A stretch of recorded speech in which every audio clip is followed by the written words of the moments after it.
नमो अरिहन्ताणं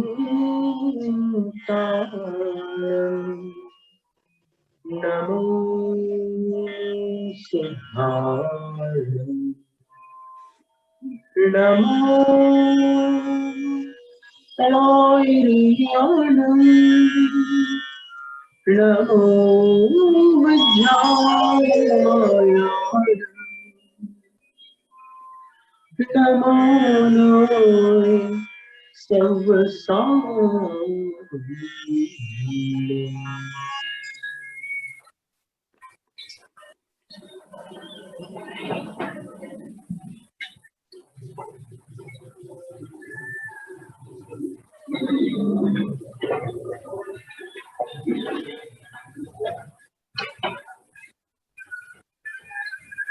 दर्शनाचार्य में सम्यक दर्शन के 8 अंग, ज्ञानाचार में शब्दाचार आदि 8 भेद और चारित्राचार में जैसे दर्शनाचार और ज्ञानाचार आचार्य स्वयं भी उसका आचरण करते हैं और शिष्यों को भी कराते हैं, वैसे ही चारित्राचार होता है। साधुओं के मूल गुणों में गुप्ति नहीं है, मनोगुप्ति, वचन गुप्ति और काय गुप्ति, लेकिन संवर में गुप्ति का प्रधान स्थान है, प्रथम स्थान है। आस्त्रव निरोध संवर सगुप्ति समिति, वहां सबसे पहले गुप्ति शब्द दूसरे सूत्र में 9वें अध्याय के 4 सूत्र। सगुप्ति समिति धर्मानुप्रेक्षा परीक्षः जय चारित्रैः। ये 57 प्रकार के संवर में प्रथम संवर जो है 3 गुप्ति है, मनोगुप्ति, वचन गुप्ति, काय गुप्ति।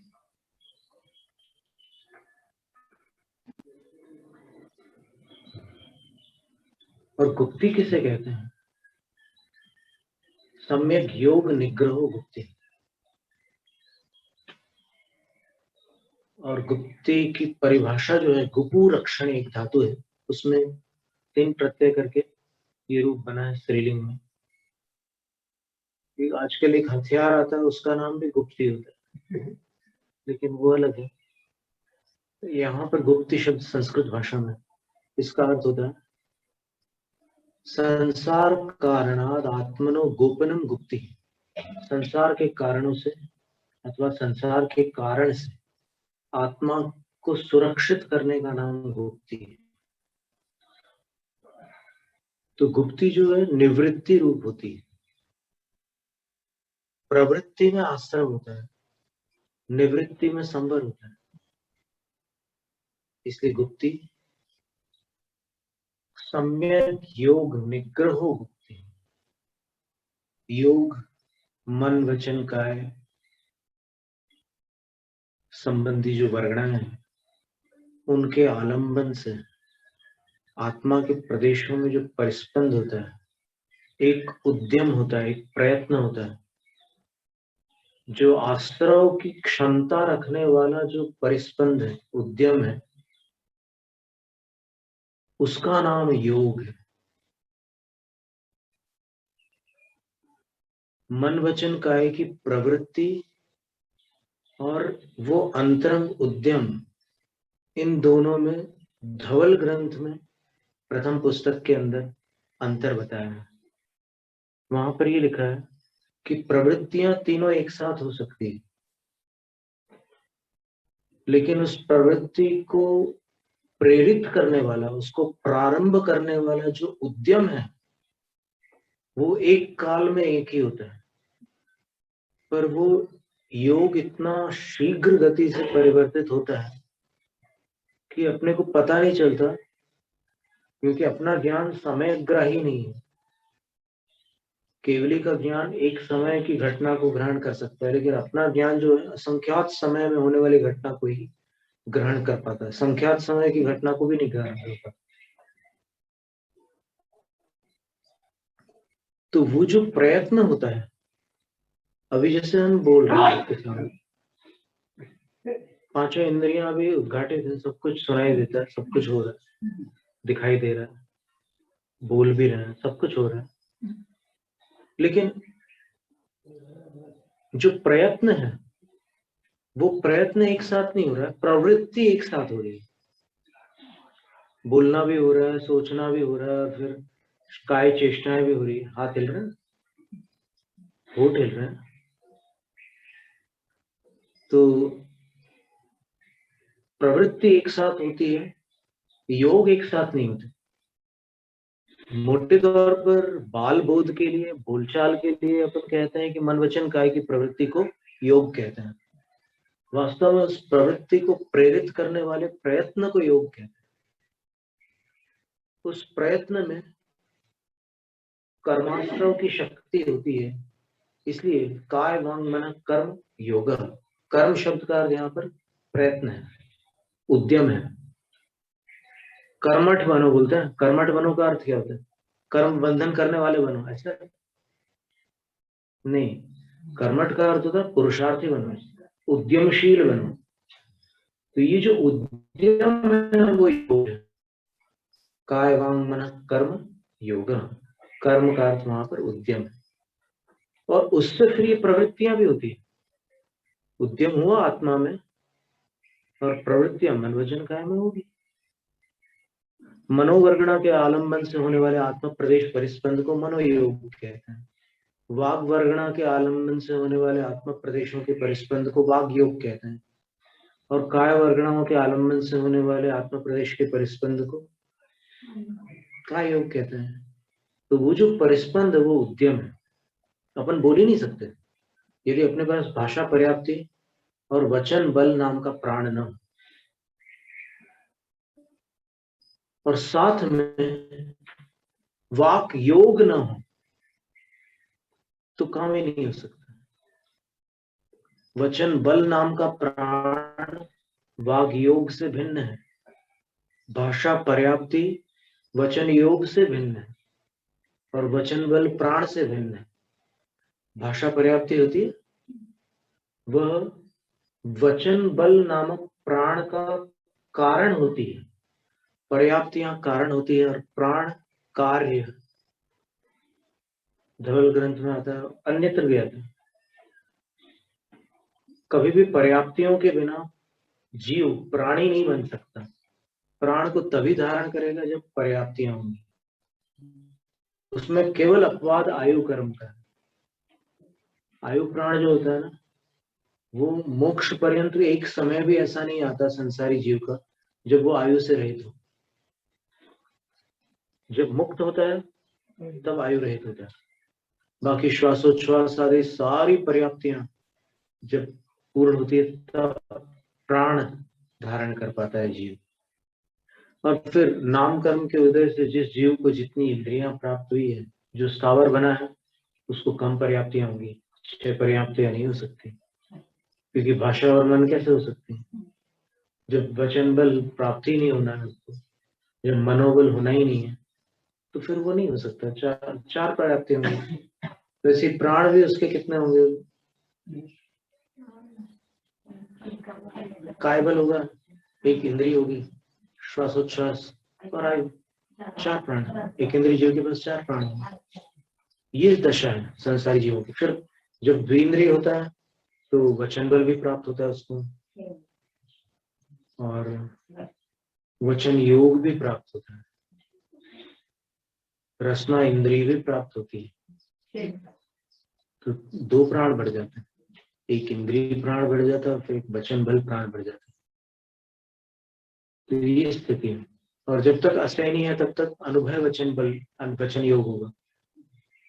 सत्य असत्य और उभय, ये मन के बाद ही ये उपद्रव शुरू होता है। उपद्रव यानी तो असत्य और उभय का जो उपद्रव, दोनों मन आने के बाद ही होते हैं।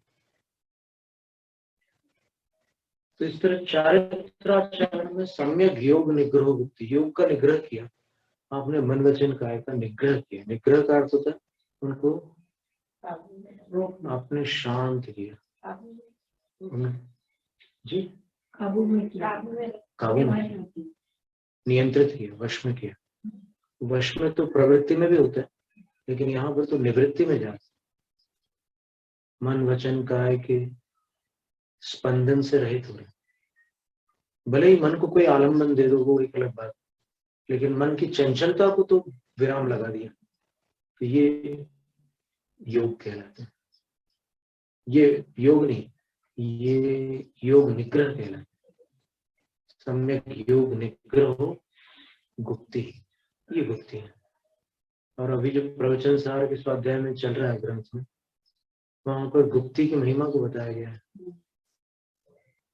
कि यदि गणधर जैसे महान ज्ञानी, जिनका ज्ञान भी उत्कृष्ट है, चर्या भी उत्कृष्ट है, सम्यक्त भी अवगाढ़ सम्यक्त, केवल ज्ञान से पहले होने वाला सबसे उत्कृष्ट सम्यक्त उनके पास, वो भी यदि ये नहीं करते, ध्यानावस्था में नहीं जाते, तो फिर सिद्धि को प्राप्त नहीं कर सकते। फिर अन्य जीवों की क्या कथा। पंचम काल में तो ये पुरुषार्थ किया जाता है कि हम कब वैसे साधु बने, चौथे काल जैसे। अभी तो बन ही नहीं सकते, सपने देखना भी मुश्किल बात है, बन ही नहीं सकते। वो जिन कल्पी साधु की बात है, जिन कल्पी यानी तीर्थंकर की चर्या वाले, समूह में रहने वाले साधु तीर्थंकर की चर्या वाले नहीं हो सकते, उनको शास्त्रों में सवेद कल्पी कहा है। अब कोई मंद बुद्धि भोलेपन से सोच सकता है कि वे ये, उसने कभी देखा नहीं ना, और ना कभी पढ़ा है ना कभी सुना है, तो अपनी कल्पना से किसी को बड़ा मान लेना, वो आपका व्यक्तिगत निर्णय हो सकता है, उसमें किसी का कोई हस्तक्षेप नहीं। आप किसी को आदिनाथ भगवान से बड़ा मान लो तो कौन रोक सकता है? आपका मन और आपका मनोबल और आपकी मन पर्याप्ति, आप स्वतंत्र है, जो करना हो करो मन। वो मनमानी कहलाती। फिर जिनवाणी क्या कहती है?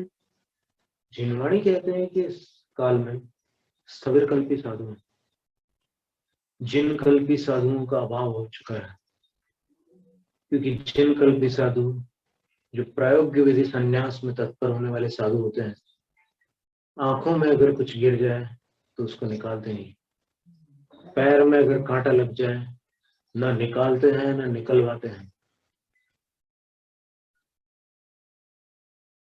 ऐसा मौन पालते हैं कि किसी को ऐसा लगने लग जाता है कि ये बहरे हैं।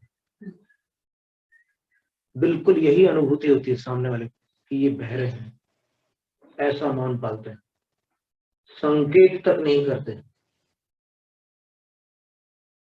इसका कुछ अभ्यास इस काल में भी शक्य है, कुछ अभ्यास। जैसे 1 घंटे के लिए आप ऐसा मौन ले सकते हैं कि आप बिल्कुल काष्ठवत हो जाए, काष्ठ मौन बोलते हैं इतर संप्रदाय में, तो आप काष्ठवत हो जाए 1 घंटे के लिए। जीवन भर हो सकते हो क्या? असंभव है, हो ही नहीं सकते जीवन भर। 2 दिन में पसीना ना आ जाए तो बोलना, कोशिश करके देख ले कोई भी, बड़े से बड़ा सूरमा क्यों ना हो।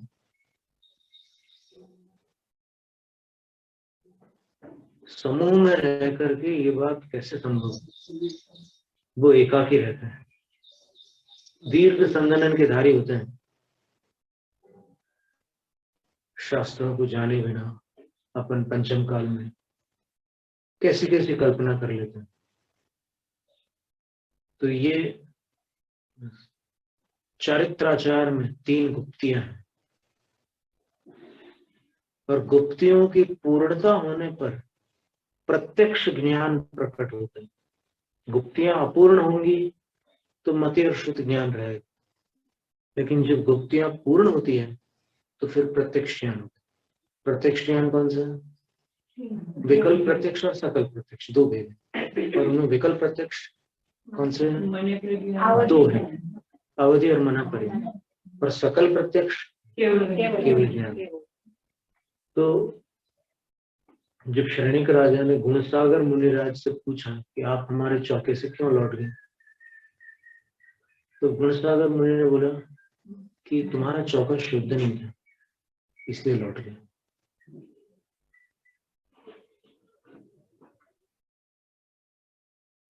तो बताते हैं कि तुम्हारे चौके में अंदर कुछ तुमने गाड़ के रखा।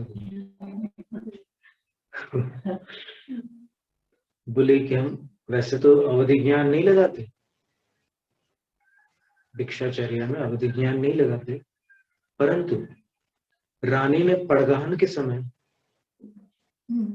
जो असाधारण प्रक्रिया की थी उसके कारण अवधि ज्ञान लगाना पड़ा। कुछ बात तो है। ये रानी तो विचित्र ढंग से पड़गान कर रही है। हे त्रिगुप्ति धारक मुनिराज, नमोस्तु नमोस्तु नमोस्तु, अत्र तिष्ठ अत्र तिष्ठ अत्र तिष्ठ। तो त्रिगुप्ति धारक मुनिराज तो कोई बोलता नहीं, और रानी विवेकी लगती है। उसने बड़ी कुशलता से साधु की रक्षा की। 3 साधु और आ चुके थे पहले, तो वो आए थे तो उन्होंने ऐसे संकेत किए, तीनों ने। वो जो पड़गान कर रही थी, हे त्रिगुप्ति धारक मुनिराज अत्र अत्र, तो उन्होंने ऐसे संकेत किए और चले गए थे। राजा शरणिक ने अंत में रानी से पूछा कि चारों चले गए, क्या कारण है? तो बोले अपन चलो ना चौथे महाराज के पास चलते हैं। फिर वो अंदर आकर के गए थे, बाकी तो बाहर से ही चले गए थे, पड़गान ही नहीं हो पाया था उनका। तो जब उनसे पूछा तब वो उत्तर देते हैं, राजन त्रिगुप्ति गुप्ताना मवधि ज्ञानमुत्तमं नान्यथा जायते भूप तृतीयादिक वेदनम। हे राजन, मैं 3 गुप्तिधारी था, इसलिए तुम लोगों के पड़गान में तो आ गया, लेकिन ये ध्यान रखना कि 3 गुप्ति जिनकी पूर्ण होती है उनके पास उत्तम अवधि ज्ञान होता है, उत्कृष्ट अवधि ज्ञान। सामान्य अवधि ज्ञान तो ठीक है, चौथे गुण स्थान में भी होता है। अपन 24 ठाणा में देखा था, भूमिया जीवों को भी चौथे गुण स्थान वालों को अवधि ज्ञान हो सकता है। लेकिन ये जो उत्तम अवधि ज्ञान है, जो मुनियों के अतिरिक्त अन्यत्र नहीं हो सकता, वो ज्ञान 3 गुप्तिधारी मुनियों को होता है, और वो मेरे पास है। तुम्हारा चौका शुद्ध नहीं था, तुमने कुछ गाड़ रखा, और तुमने अपने गुरुओं के कहने से मेरी परीक्षा लेने के लिए गाड़ रखा। मेरी क्या, सभी जैन साधुओं की परीक्षा लेने की।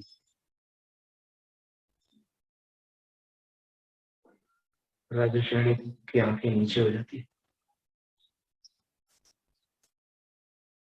और फिर मुनिराज कहते हैं कि अवधि मना पर केवल ज्ञान 3 गुप्तियों के बिना नहीं हो सकता।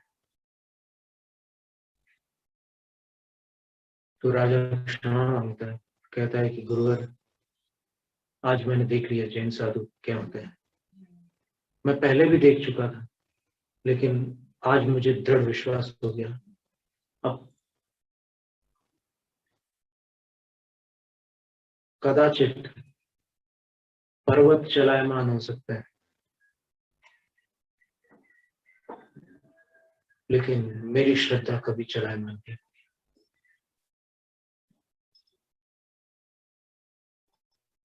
और फिर जब समवसरण में गणधर आदि का समागम मिलता है, तीर्थंकर का सानिध्य मिलता है, तो क्षायिक सम्यक दर्शन हो जाता है।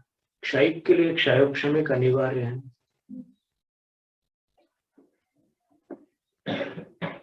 मिथ्यात्व में क्षायिक की स्थापना नहीं हो सकती। हृदय में क्षायोक्षमिक सम्यक हो तब क्षायिक उत्पन्न होता है। 7 प्रकृतियों के क्षय से होता है। अद्भुत है वो सम्यक इस काल में नहीं है, इसलिए अपन उसके सपने देखते हैं कि कब वह भाव अपना होगा जब केवली और शुद्ध केवली के चरण मूल में अपन क्षायिक सम्यक की प्रक्रिया के प्रस्थापक बनेंगे। अनेक जीव होते हैं जो केवली शुद्ध केवली के चरण मूल में आते हैं, लेकिन प्रस्थापक नहीं बन पाते हैं। ये भी एक बड़ी दुर्लभ घटना है। ये मत सोच लेना कि केवलीश्वर केवली मिल गए तो मैं फटाक से क्षय समय दृष्टि बन जाऊं और 4 जन्म में पार हो जाऊं। ऐसा नहीं है। बड़ी दुर्लभ बात,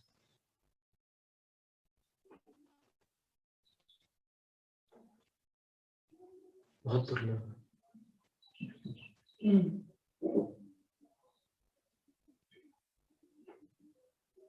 पहले तो यशोधर मुनिराज के आशीर्वाद से राजा का हृदय परिवर्तित हुआ था, लेकिन वो जो परिवर्तन था वो स्थिर नहीं था, इसलिए फिर संगति बदलकर उसका मन डावाडोल हो गया, चंचल हो गया था। और फिर उसने परीक्षा ली, 4 मुनियों की परीक्षा ली। फिर जब श्रद्धा हो गई तब रानी से कहते हैं कि हे रानी, हे चेलने, उन 3 मुनियों ने ऐसे 2-2 उंगलियां की थी। इसका अर्थ मेरे अनुमान में ये है कि उनके पास 3 गुप्तियां नहीं थी। ऐसा कैसे, मैं जानना चाहता हूँ। तो क्रम से वो मणिमाली मुनि राज के पास पहुंचे। तो जो काय गुप्ती से रहित थे उनसे पूछा कि क्या हो गया था महाराज, आपने ऐसे 2 का संकेत क्यों किया। तब वो अपना पूर्व घटनाक्रम सुनाते हैं कि जब मैं संसार शरीर भोगों से विरक्त होकर श्मशान में शवासन लगाकर तप में रत था, तो रात्रि में एक कौलिक आया, एक तांत्रिक आया, और उसको कोई विद्या सिद्धि करनी थी और 3 शव की आवश्यकता थी उसको, और तीनों शव के सिर मिलाकर उसको बीच में अग्नि पर खीर पकानी थी, और वो भी मानव की खोपड़ी में से खीर पकानी थी, तब वो विद्या सिद्ध होने वाली थी। तो उसने मुझे शव समझ करके 2 शव घसीट कर मेरे सिर के साथ लगा दी और बीच में अग्नि जलाकर खीर पकाई। मैंने नरकों की वेदना का स्मरण किया और समता धारण करने की चेष्टा की। मैंने अपनी पूरी शक्ति लगा दी कि किसी का कोई दोष नहीं है, मेरे ही कर्मों का उदय है। मैंने कोई प्रतिक्रिया नहीं की, लेकिन उस अग्नि में जब मेरा सिर जला तो अपने आप सिर स्पंदित होने लगा। सिर इतने वेग से हिला मेरा कि वो खीर उस अग्नि में गिरी और अग्नि बुझ गई, और मेरे सिर के हिलने से वह कौलिक यह विचार कर घबरा गया कि मेरी विधि में कोई त्रुटि हो गई, इसलिए देवी कुपित है, और भाग गया। प्रातः काल श्मशान के निकटवर्ती उद्यान में एक मालन फूल चुनने आई, और जब उसने मुझे इस हालत में देखा, उसको तो समझ में नहीं आया कि मैं जीवित हूं या शव हूं। लेकिन जब पिछी कमंडल देखे तो वो अचंभित हुई कि पिछी कमंडल है और साधु नहीं है, क्या बात। और मेरी श्वास चलती हुई जब उसने देखी, तब वो नगर सेठ के पास पहुंची और कहा कि हे सेठ, एक बड़ी दुखद समाचार मैं देने आई हूं।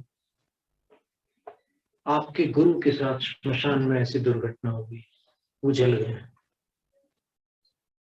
सेठ स्वयं भागता हुआ वहां पहुंचा और उसने मुझे उठा लिया, और उठाकर पिछी कमंडल सेवकों ने उठा लिया और मुझे उठाकर अपने घर पर लाया, और अपने घर पर ला करके उसने वैद्य से पूछा कि इसका उपचार क्या है, कैसे मेरे गुरु की प्राण रक्षा कैसे हो सकती है। तब वैद्य जी ने कहा, लाक्षामूल तेल यदि इनके सिर पर लगाया जाए, इसका उपचार किया जाए, तो ये कुछ काल में स्वस्थ हो जाएंगे। तो वैद्य जी से कहा कि आप प्रबंध कीजिए लाक्षामूल तेल का। बोले कि मैं नहीं कर पाऊंगा, क्योंकि वो तेल जिसके पास है वो एक ब्राह्मणी है और उसके क्रोध से सब डरते हैं। अभी भले ही वो क्रोध नहीं करती है, बिल्कुल क्रोध नहीं आता उसको, लेकिन उसके पूर्व उसको कोई भुला नहीं सकता है। उसका नाम भद्रा है, लेकिन तुंकारी के नाम से अधिक प्रसिद्ध।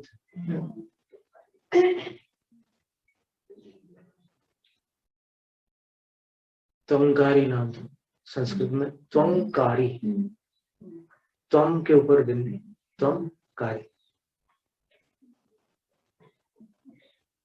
सेठ जी बोलते हैं कि गुरु की रक्षा के लिए मैं डांट भी खा लूंगा, मैं उसका क्रोध भी सह लूंगा, मैं कुछ भी करने को तैयार। और ऐसी अवस्था है कि उपचार शीघ्र करना हो जाते हैं। और वहां जैसे ही पहुंचते हैं तो फिर ब्राह्मणी भद्रा अचंभित होकर पूछती है कि नगर सेठ जी, आप यहाँ पधारे हैं, क्या सेवा है? आप मुझे बुलवा लेते, आप इतने बड़े सेठ होकर हमारे यहाँ पर पधारे। तो बोलते हैं कि हमारे गुरु के ऊपर बड़ा संकट आ गया है और मैंने सुना है कि आपके यहाँ पर वो लाक्षामूल तेल है, तो कृपा करके मुझे लाक्षामूल तेल दे दीजिए। तो कहती है कि भैया मैं अभी लेकर के आती हूँ,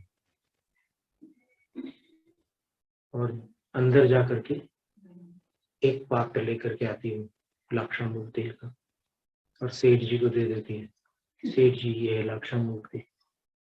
और सेठ जी उस तेल को लेकर के बाहर जाने लगते हैं, और वो कुछ दूर चलते हैं और फिर उनको लगता है कि मैं जल्दी से गुरु के सिर पे लगा दूं। तो उतावली करते हैं ना, तो संतुलन बिगड़ जाता है और उसमें से तेल गिर जाता है।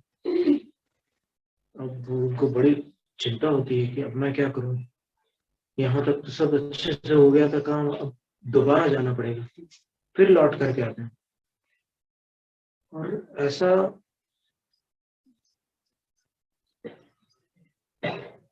और भी कई बार होता है, लेकिन भद्रा ब्राह्मणी को क्रोध नहीं आता।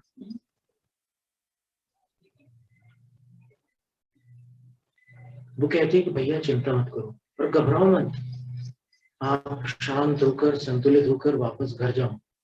आप जितना घबराएंगे ऐसे ही होगा, घबराहट में सब काम बिगड़ जाते हैं।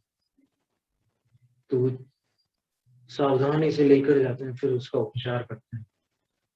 और जब साधु स्वस्थ हो जाते हैं, तब मन में वो बात आती है कि उसने मुझ पर क्रोध क्यों नहीं किया, मेरे गुरु तो ठीक हो गए। और चौमासा वही कराते हैं, अपने ही घर में एक रिक्त स्थान था, वहां पर साधु को ठहराते। पहले प्रोक्षोपवास गृह भी होते थे ना सभी घर में, सभी के घर में एक कमरा प्रोक्षोपवास कक्ष के रूप में होता था, सर्वार्थ सिद्धि ग्रंथ में लिखा हुआ। तो साधु ने पूरा चतुर्मास वहीं कर लिया, क्योंकि चतुर्मास का समय निकट आ गया था और तब तक उपचार ठीक हुआ, उपचार पूर्ण हुआ और वो ठीक हुए। तो अब जाए कहाँ, वहीं चतुर्मास हो गया था। और फिर कथा आगे और भी चलती है। मुनिराज कहते हैं मणिमाली मुनि कि बस मेरा शरीर उस उपसर्ग में अस्थिर हो गया था, इसलिए मैं अपने आप को काय गुप्ती से रहित मानता हूँ। कितनी बड़ी बात है। शहर के राजा मन में विचार करते हैं कि इनने तो अपनी तरफ से कुछ भी गलत नहीं किया, तो भी ये अपनी गलती मान रहा है, धन्य है। चरणों में नमस्कार करते हैं, स्तुति करते हैं, अर्घ्य चढ़ाते हैं, चले जाते हैं। फिर दूसरे मुनिराज के पास जाते हैं, बोलते हैं कि आप क्यों लौट गए, आपने ऐसा संकेत किया, क्या बात थी? बोले मेरी वचन गुप्ती में त्रुटि थी। वो कैसे? तो बोले एक बार मैं किसी वृक्ष मूल में तपरत था, तपोरत था, तपस्या में लीन था, और तभी एक राजा ससैन्य वहां से निकला। राजा को मेरे दर्शन हुए। उसने विचार किया कि चलो ये बड़े सौभाग्य की बात है। नीतिकारों ने लिखा है कि यदि युद्ध के प्रयाण को जाता हुआ राजा निर्ग्रंथ साधु के दर्शन कर ले तो विजयी होकर लौटता है। तो वो अपने घोड़े से नीचे उतरा, रथ से नीचे उतरा, मेरे निकट आया, प्रणाम किया, पुंज समर्पित किए, मुझसे पूछा कि इस युद्ध में मुझे विजय प्राप्त होगी ना गुरुवर। मैं उस समय कायोत्सर्ग में था। उसको पता नहीं था कि मैं कायोत्सर्ग में स्थित हूं। मैंने कोई उत्तर नहीं दिया। वन देवता ने उत्तर दिया, अवश्य प्राप्त होगी। उसने ये समझ लिया कि गुरु ने मुझे कहा कि विजय अवश्य प्राप्त होगी, और वो युद्ध के लिए चला गया। तो मेरे वचन मानकर उसने युद्ध में विजय प्राप्त की, इसलिए मैं अपनी वचन गुप्ती को पूर्ण नहीं मानता। श्रेणिक राजा अचंभित हो जाते हैं, कैसे जैन साधु कितने निश्चल, कितने सरल और कितने सत्यवादी हैं। फिर मनोगुप्ती वाली बात आती है। उन गुरु के चरणों में जाकर पूछते हैं कि गुरुवर आप क्यों लौट गए, आपने भी ऐसे कुछ संकेत किया। बोले मेरी मनोगुप्ती में दोष था। वो दोष इसलिए था कि एक बार मैं आहार के लिए चला गया और आहार में चौके में मुझे एक ऐसी माँ ने या कोई बहन ने, किसी ने आहार दिया। मैं तो उनकी सुंदरता और अलंकारों को नहीं देख रहा था, पर उनके चरणों पर मेरी दृष्टि पड़ी और चरणाकृति देखकर मुझे अपनी पत्नी के चरण स्मरण में आ गए। जब मैं गृहस्थ था तब जो मेरी पत्नी थी उसके बिल्कुल उससे मिलते जुलते चरण, तो उस चरण को देखकर मुझे अपनी पत्नी के चरण स्मरण में आ गए। इसलिए मेरी मनोगुप्ती में त्रुटि मान, मेरे अंदर कोई ऐसे गलत भाव नहीं आए, लेकिन सिर्फ पत्नी का स्मरण आया, इसलिए मैं अपनी मनोगुप्ती को अपूर्ण मानता। राजा परम भक्त बन जाता मुनि। हो सकता है इसमें क्रम में थोड़ा अंतर हो सकता है गुणसागर मुनिराज के पास अंत में गया हो, वो क्षणिक चरित्र देखना होगा, लेकिन जो कथानक हमारी स्मृति में थे वो हमने आपके सामने रखे हैं। तो ये 3 गुप्तियां 13 प्रकार के चरित्रों में गिनी जाती है। व्यवहार चरित्र, 5 महाव्रत, 5 समिति और 3 गुप्ति, ये मुनि के 13 प्रकार के चरित्र कहलाते हैं और आचार्य स्वयं इनका पालन करते हैं और शिष्यों से पालन कराते हैं। ये चरित्राचार का वर्णन है। यद्यपि इसमें अपन ने केवल गुप्तियों का वर्णन किया है, लेकिन अभी समिति और महाव्रत का वर्णन शेष है। जैनम जयतु शासनम नमो आयर्याणम।